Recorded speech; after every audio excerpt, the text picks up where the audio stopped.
بسم اللہ الرحمن الرحیم۔ نور وحی یوٹیوب چینل کے ناظرین، آج بخاری شریف کی تیسری حدیث آپ سماعت کریں گے کہ رسول کریم علیہ الصلاۃ والسلام پر وحی کا آغاز کیسے ہوا، خوابوں کی حقیقت کیا ہے، اور غار حرا سے جب آپ واپس تشریف لائے تو حضرت خدیجہ سے کیا کہا، اور انہوں نے آپ کی نعت اور خوبیاں کس طرح بیان کیں، اور پھر کس کے پاس رسول کریم علیہ الصلاۃ والسلام کو ام المومنین لے کر گئیں، اور انہوں نے رسول اللہ علیہ السلام کی عظمت کی گواہی کس انداز سے دی۔ یہ ساری باتیں آج بخاری کی حدیث نمبر 3 میں جانیں گے۔ آپ جانتے ہیں کہ حدیث کے 2 حصے ہوتے ہیں۔ پہلے حصے کو سند کہا جاتا ہے اور دوسرے حصے کو متن کہا جاتا ہے۔ تو سب سے پہلے حدیث شریف کی سند ملاحظہ ہو۔ حدثنا يحيى بن بكير قال اخبرنا الليث عن عقيل عن ابن شهاب عن عروة بن الزبير عن عائشة ام المؤمنين رضی اللہ عنها انها قالت۔ امام بخاری فرماتے ہیں کہ مجھ سے یہ حدیث حضرت یحییٰ بن بکیر نے بیان کی، اور انہوں نے لیث سے، اور انہوں نے عقیل سے، اور انہوں نے ابن شہاب سے، اور انہوں نے عروہ بن زبیر سے، اور انہوں نے ام المومنین عائشہ صدیقہ رضی اللہ تعالی عنہا سے۔ اور حضرت عائشہ فرماتی ہیں، اول ما بدی رسول اللہ صلی اللہ علیہ وسلم من الوحی الرؤیا الصالح فی النوم۔ رسول کریم علیہ الصلوۃ والسلام پر وحی کا آغاز سچے صالح خوابوں سے ہوا۔ ایک صادقہ ہوتا ہے، ایک صالحہ ہوتا ہے۔ جو سچا ہو وہ صادقہ ہوتا ہے، اور جو حقیقت واضح ہو جائے وہ صالح ہوتا ہے، اور حقیقت اچھی بھی ہو۔ ویسے تو خوابوں کی بہت سی قسمیں ہیں، ضروری نہیں کہ ہر انسان کا ہر خواب سچا ہو اور اس کی تعبیر بھی ہو۔ یہ انبیاء علیہ السلام کا خاصہ ہے کہ ان کا ہر خواب سچا ہوتا ہے۔ حضرت عائشہ فرماتی ہیں کہ رسول کریم علیہ الصلوۃ والسلام پر وحی کا آغاز سچے صالح خوابوں سے ہوا۔ فَكَانَ لَا يَرَى رُؤْيَا إِلَّا جَاءَتْ مِثْلَ فَلَقِ الصُّبْحِ۔ رسول اللہ علیہ السلام جو بھی خواب میں دیکھتے نیند میں، تو وہ بالکل واضح ہو جاتا، اسی طرح ہو جاتا جس طرح آپ دیکھتے۔ کہتے ہیں کہ جس طرح صبح پھوٹتی ہے تو صبح کی روشنی کائنات کو بکائے نور کر دیتی ہے، مصطفیٰ کریم جو دیکھتے وہ خواب صبح کی روشنی کی طرح حقیقت اختیار کر لیتا۔ ثم حبب الیہ الخلاء وکان یخلو بغار حراء۔ رسول کریم علیہ الصلوۃ والسلام کو اس کیفیت کے بعد تنہائی اور خلوت پسند ہونے لگی، اور تنہائی اور خلوت کے حصول کے لیے رسول اللہ علیہ الصلوۃ والسلام غار حرا تشریف لے جاتے۔ غار حرا ہی میں جانے کی بہت سی حکمتوں میں ایک یہ بھی ہے کہ آپ کے دادا عبد المطلب حضرت شیبہ بھی وہیں تشریف لے جایا کرتے۔ وہاں جا کے رسول اللہ علیہ السلام کیا کرتے؟ فَيَتَحَنَّسُ فِيهِ وَهُوَ التَّعَبُّدُ اللَّيَالِ۔ رسول اللہ علیہ السلام وہاں راتوں کو عبادت کرتے، اللہ کی بندگی کرتے، غور و فکر کرتے۔ ذوات العدد قبل ان ينزغ الى اهله ويتزود لذلك۔ رسول اللہ علیہ السلام کئی راتیں وہاں رہتے، اور آپ اپنا توشہ سفر بھی ساتھ لے جاتے۔ پھر جب وہ ختم ہوتا تو رسول اللہ علیہ السلام اپنے گھر کی طرف واپس تشریف لاتے۔ ثم يرجع الى خدیجة فيتزود لمثلها حتى جاءه الحق وهو في غار حراء۔ جب وہ توشہ سفر ختم ہوتا تو رسول اللہ علیہ السلام حضرت خدیجہ کی طرف تشریف لاتے، اور پھر وہ کچھ دنوں کا طعام آپ کو پیش کر دیتی، اور پھر حضور غار حرا میں چلے جاتے، یہاں تک کہ فرشتہ آپ پر وحی لے کر آیا۔ فجاءہ الملک، آپ پر ملک آیا یعنی فرشتہ آیا۔ اس میں شک نہیں کہ انبیاء کی طرف وحی لانے والے فرشتے کا نام جبرائیل ہے۔ جبرائیل ہی انبیاء علیہ السلام کی طرف وحی لاتے ہیں۔ جبرائیل کا اصل نام عبد الجلیل ہے۔ معلومات کے لیے عرض کر دیتا ہوں کہ یہ جو 4 مشہور فرشتے ہیں، میکائیل، اسرافیل، عزرائیل، تو عزرائیل کا اصل نام عبد الجبار ہے، جبکہ اسرافیل کا اصل نام عبد الخالق ہے، اور میکائیل کا اصل نام عبد الرزاق ہے، اور جبرائیل کا عبد الجلیل۔ تو جبرائیل آئے، جب پہلی مرتبہ جبرائیل آئے تو 7 رمضان المبارک پیر والے دن، رسول کریم علیہ الصلوۃ والسلام کی ولادت بھی پیر کو ہوئی، اور پہلی مرتبہ وحی کا نزول بھی پیر والے دن ہوا تھا۔ فقال اقرا فقال قلت ما انا بقارئ، اس نے کہا اقرا، حضور نے کہا میں انا بقارئ، میں پڑھنے والا نہیں، میں نہیں پڑھتا۔ قال فاخذني فغتني حتى بلغ مني الجهد ثم ارسلني فقال، حتیٰ کہ اس نے مجھے دبایا، اور جس وقت اس نے فل زور لگایا اور وہ تھک گیا تو اس نے چھوڑا، تو پھر اس نے کہا اقرا، پڑھیے۔ تو حضور نے کہا فقلت ما انا بقارئ، میں پڑھنے والا نہیں، میں نہیں پڑھتا۔ پھر رسول کریم علیہ الصلوۃ والسلام فرماتے ہیں ثم ارسلنی فقال اقرا فقلت ما انا بقارئ قال فاخذنی فغتنی الثالثہ، اس نے پھر مجھے کہا پڑھیے، میں نے کہا نہیں، اس نے پھر مجھے تیسری مرتبہ دبایا اور زور لگایا، پھر مجھے اس نے کہا اقرا بسم ربک الذی خلق خلق الانسان من علق اقرا وربک الاکرم۔ یہ اس نے سورہ علق کی پہلی 5 آیات کا پیغام دیا۔ تو اس وقت پھر رسول کریم علیہ الصلوۃ والسلام نے ان آیات کو تلاوت فرمایا۔ بہت سی حکمتیں ہیں پہلی مرتبہ، دوسری مرتبہ ما انا بقارئ کہنے کی۔ ایک حکمت یہ بھی ہے کہ رسول کریم علیہ الصلوۃ والسلام کی توجہ اللہ تعالیٰ کی جانب سے تھی، وہ غور و فکر فرما رہے تھے، ذکر فرما رہے تھے۔ ان کا اقرا، تو حضور نے کہہ دیا میں نہیں پڑھتا۔ پھر جس وقت اس میں پورا پیغام دیا تو رسول اللہ علیہ السلام نے توجہ فرمائی اور پھر آپ نے پورا پیغام پڑھا۔ اب جس وقت پہلی وحی کا نزول ہوا تو رسول اللہ علیہ السلام کی کیفیت کیا ہوئی؟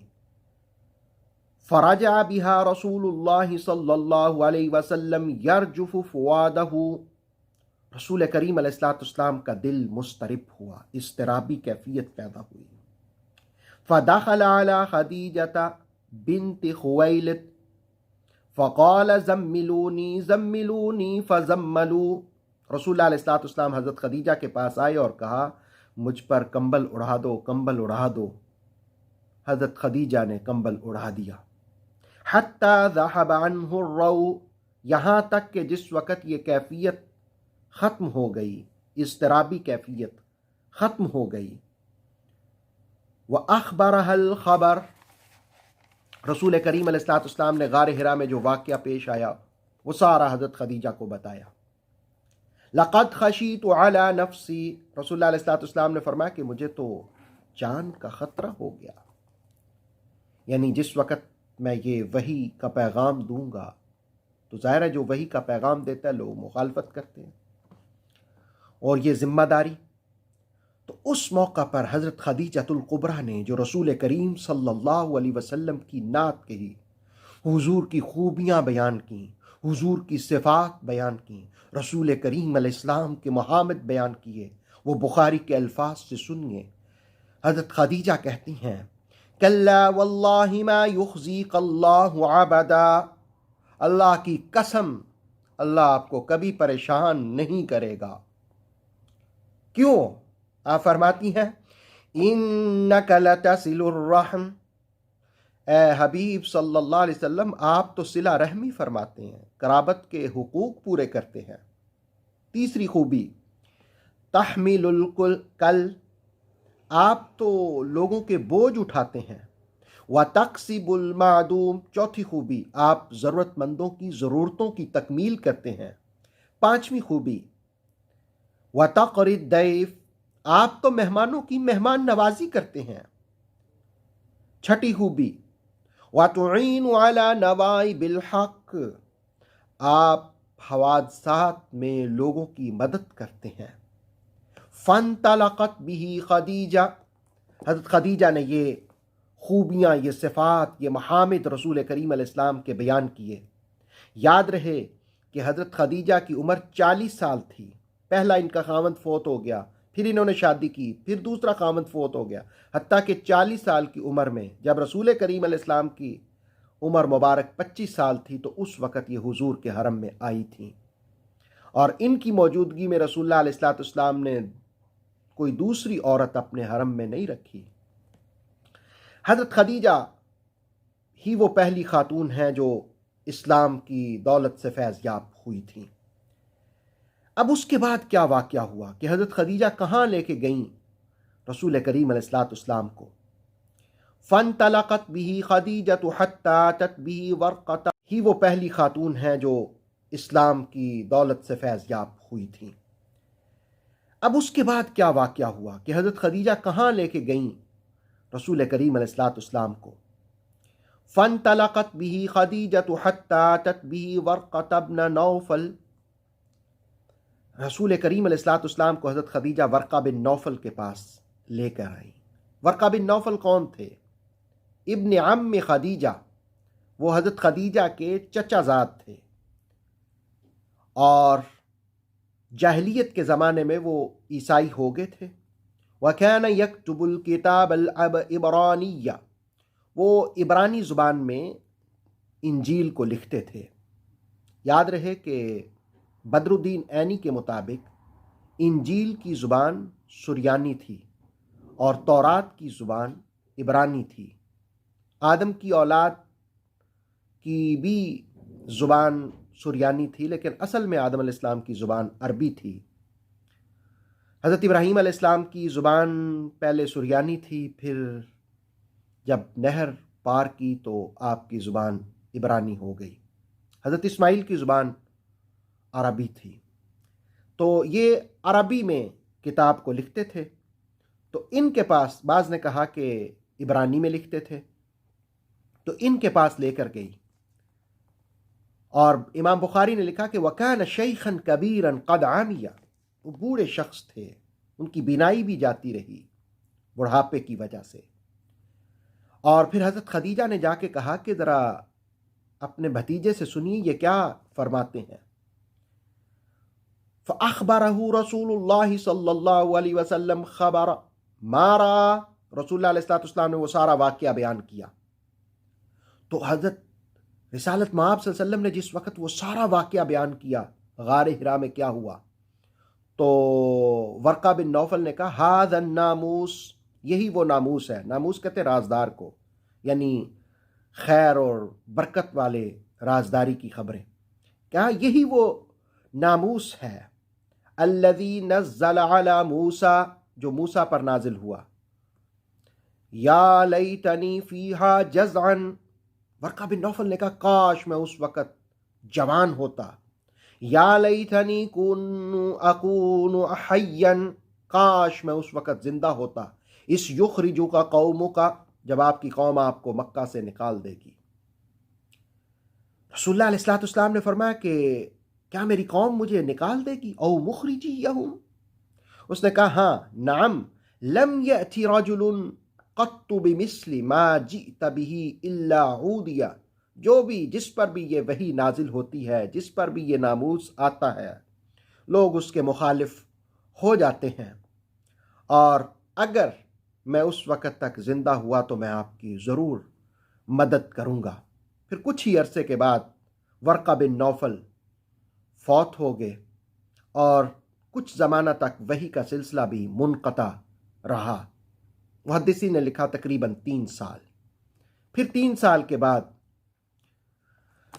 اس حدیث میں بیان کیا گیا کہ جابر بن عبداللہ کہتے ہیں کہ فترت وحی کے بعد، یعنی ایک زمانہ وحی کا سلسلہ جو منقطع رہا، اس کے بعد رسول اللہ علیہ السلام نے آسمان کی جانب دیکھا، ایک آواز آئی تو دیکھا کہ وہی فرشتہ جو غار حرا میں آیا ہے، وہ زمین و آسمان کے درمیان ایک کرسی پر بیٹھا ہے، اور وہی فرشتہ جس کے آنے کے بعد رسول اللہ علیہ السلام گھر تشریف لائے اور کہا خدیجۃ الکبریٰ کو زملونی زملونی، تو کہا کہ پھر وہی فرشتہ نازل ہوا، یعنی جبرائیل، اور سورہ مدثر کی چند آیات رسول اللہ علیہ السلام کو دیں، یعنی ایک وقفے کے بعد پھر وحی کا نزول دوبارہ ہوا، اور پھر فرمایا کہ وحی کا سلسلہ جاری ہو گیا۔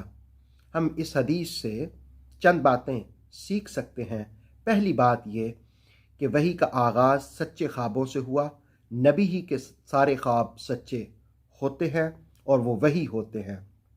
اور دوسرا یہ کہ رسول اللہ علیہ السلام پر پہلی وحی کا نزول غار حرا میں ہوا، اقرا کے کلمات سے، اس سے امت کو تعلیم اور علم سیکھنے کا درس حاصل کرنا چاہیے۔ اور تیسرا درس جو ہم سیکھ سکتے ہیں کہ وحی کے نزول کے بعد حضرت خدیجہ نے آپ کی نعت پڑھی، ہمیں بھی رسول اللہ علیہ السلام کی خوبیاں، صفات اور محامد بیان کرنے چاہیے۔ اللہ رب العالمین ہم سب کو رسول کریم علیہ السلام کی حدیث کا فہم نصیب فرمائے۔ اتھینٹک اسلامک نالج کے لیے دیکھتے رہیے نور وحی YouTube channel. Please like, subscribe and share.